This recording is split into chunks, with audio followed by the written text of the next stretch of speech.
Alright guys, so this is the review for day 3, and so this is going to be Friday's review. The new stars that you're going to put here, you're going to start to see that I'm going to post this already. I already worked through your booklet, the entire thing. But the ones I'm telling you to put stars next to are the ones I want you to really practice. New stars for today are this one right here, 3B, converting parametric equations. And there's not that many on this one actually.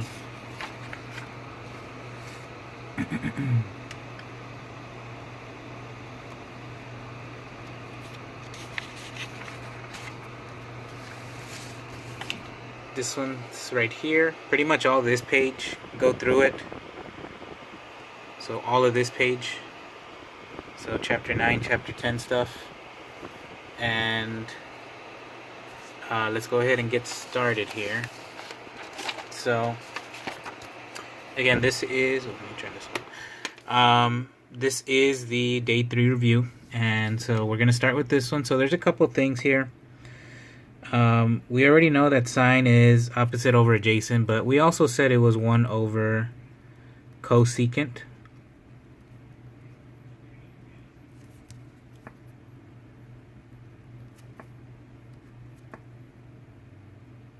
Oops, I made this one wrong. Cosine is 1 over secant.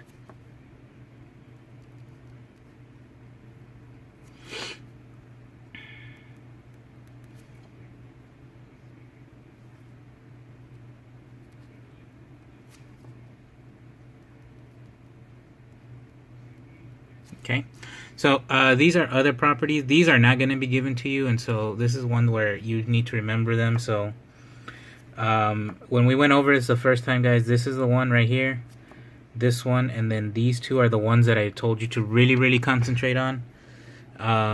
These two I don't really use until the very end. So when I look at this problem, and it tells me to simplify, okay, what I'm really trying to do is work through it so that I can, not have so many trig properties here. So tangent I can see is sine over cosine, so I'm going to write that, sine over cosine, multiplied by cosine. I'm going to leave that alone. So do not use this one until the end, or if you have to. Here I don't have to, so I'm going to leave it as cosine. If you want, you can divide it by 1. Cosecant does not say sine or cosine, so I'm going to change it to 1 over sine. Okay, and now I start to cancel things. I see the cosines cancel, I see the sines cancel. So I'm just left with 1 over 1, which is equal to 1. So this is my simplification of this proof. Okay, and I'm done here. So again, guys, this is the stuff you need to remember. This over here. And this should be a pretty simple problem. And I don't have it in that actual review, any problems like this, but on Friday, on today, I'm giving you also this supplemental review, which has a couple more problems, and you're going to put stars next to this one, 1 and 2, so that you can do them. Okay? So, moving forward,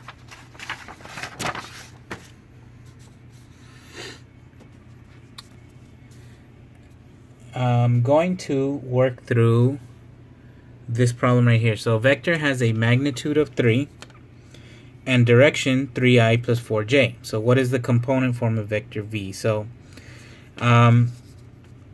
first since I'm moving in this direction here, first thing I want to do is go ahead and find the magnitude of this vector here. So what I'm going to do is square both the x and the y.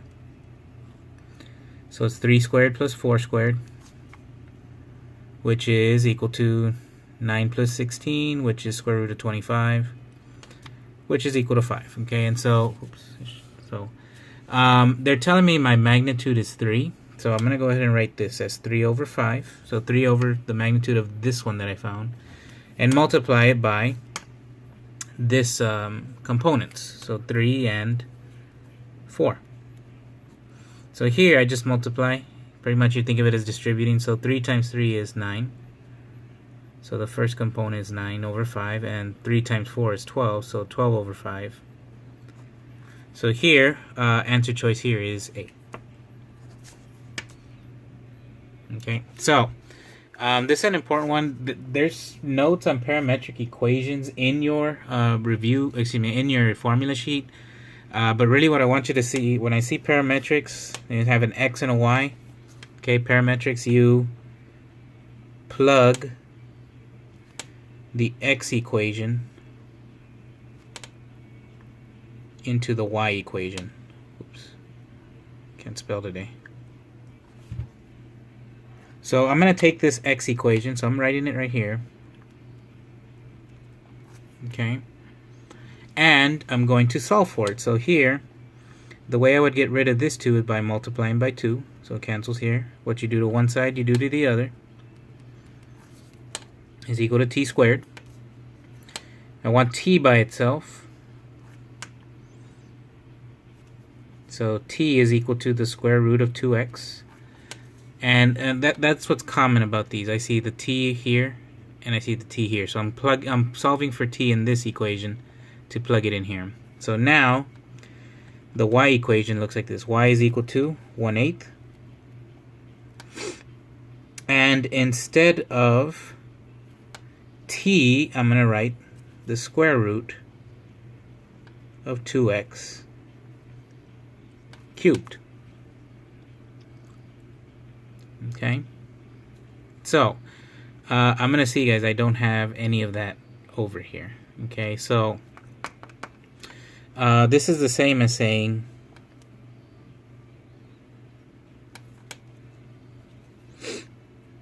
one over 8, and then writing this 3 times. So square root of 2x, square root of 2x, square root of 2x. Oh my, they wrote it very weird here. I didn't see that.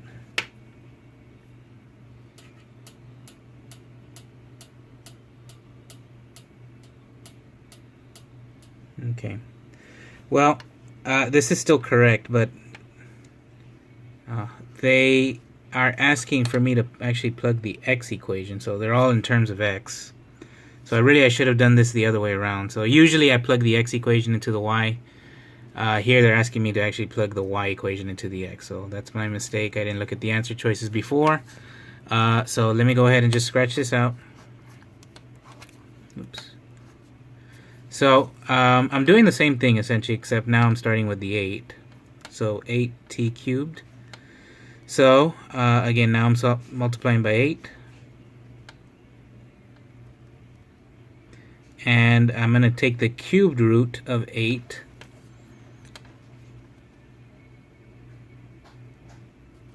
Okay, just like that. And now this is what I plug into my x equation. So t is equal to 1/2 the cubed root of 8 squared. Okay, so this is where things are a little bit tricky. I don't know why they're giving you a cube root, but a cube root here, so it pretty much works the same. So I'm looking for a number, and if I know 8, if I multiply 2 times 2, it's 4, and I multiply by 2 again, it's 8. So the 2 cubed would equal 8. So I can take that out and leave the cube root like that. Again, this is still squared with a 1/2 in the front.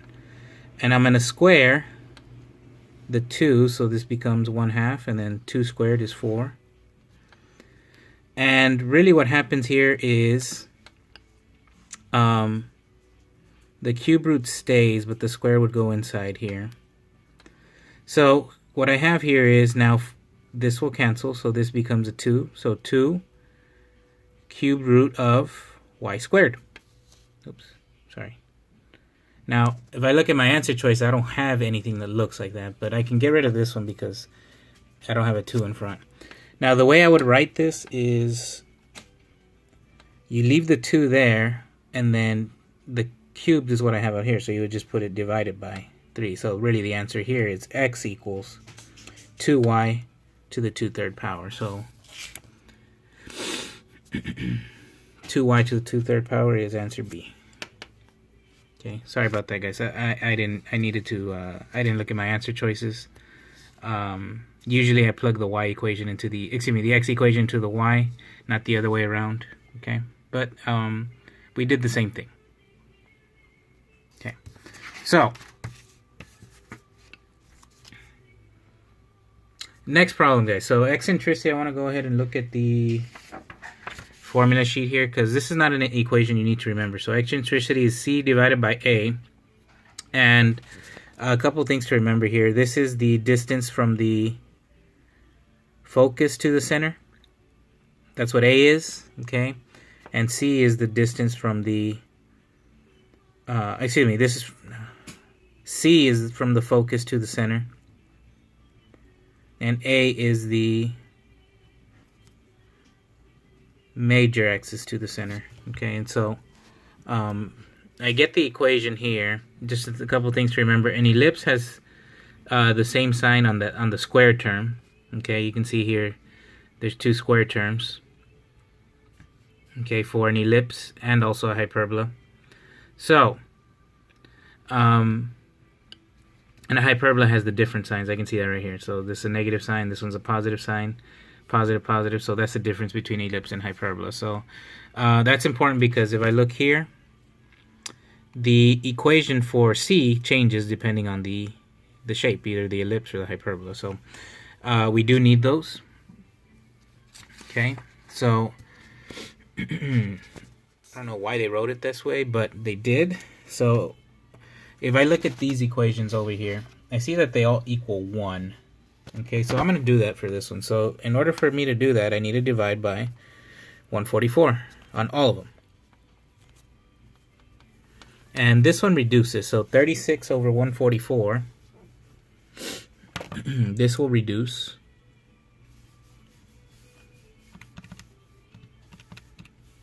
to 4. So this becomes x squared over 4.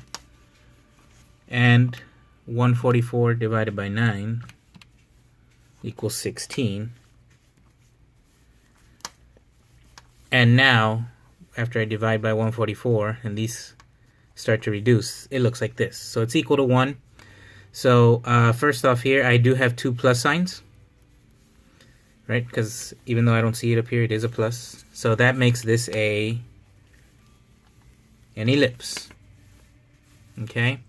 So looking over here, my ellipse, my A is going to be my bigger number. My C value I'm going to find using my A and B. So here, since this is the bigger number, this is A. And this is B squared. Okay, so if I want to know C squared, it's just like this. So I already know the B squared value, it's 4. And I know that the A squared value is 16 and the B squared value is 4, so I'm just going to go ahead and plug those numbers in. So C squared is equal to square root is equal to 20, so C is equal to the square root of 20. And my eccentricity is just C over A, so the square root of 20 over A, which is, this is A squared, so that means A is equal to 4. So square root of 20 over 4.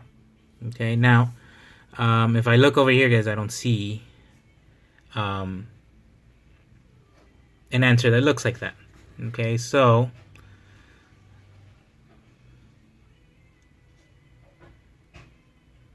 I'm going to have to work with these and go through them.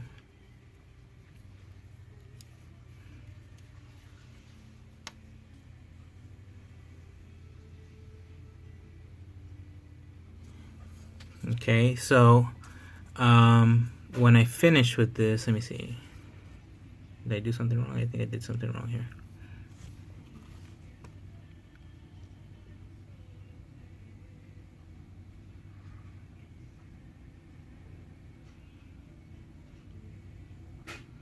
I think I copied the wrong answers.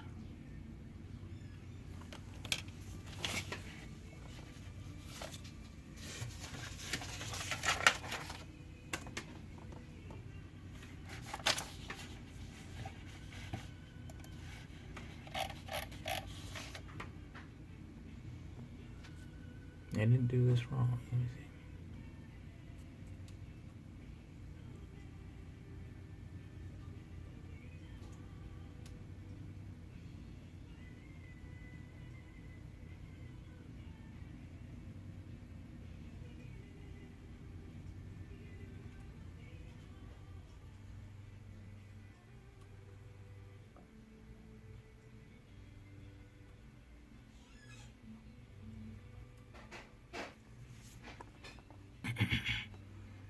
Oh, I did do this wrong. Uh-oh. My mistake. This right here should be a minus sign. See, even I got the wrong answer. Excuse me, wrong equation. So this says a squared minus b squared, not plus b squared. So this should be 16 minus 4, which is 12.